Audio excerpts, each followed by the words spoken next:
Once upon a time, there was a cunning fox and a graceful stork. One day, the fox invited the stork for dinner.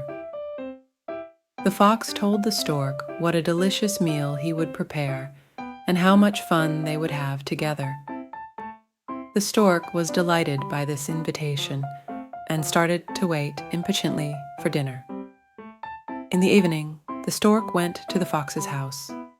The fox prepared soup on a flat plate to serve to the stork.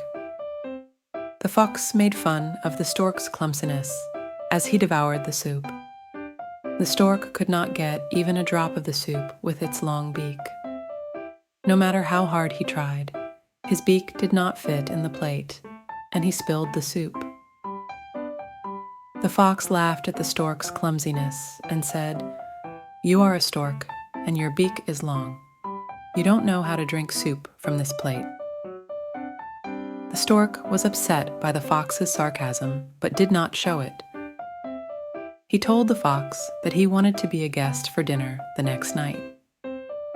The fox accepted this offer. The next evening, the stork prepared a special dinner for the fox. The stork invited the fox to his house. When the fox arrived at the stork's house, he saw a tall and narrow vase on the table. There were delicious fish in the vase.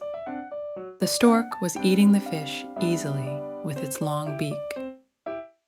The fox, however, could not eat the fish because of his narrow throat. No matter how hard he tried, he could not get his paw into the vase and take the fish. The fox admired the stork's skill and realized his mistake. The stork said to the fox, "I did the same to you as you did to me last night.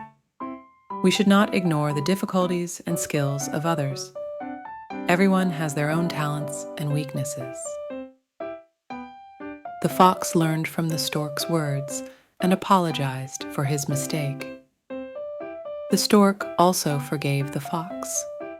From that day on, the fox and the stork strengthened their friendship and took care to treat each other with respect.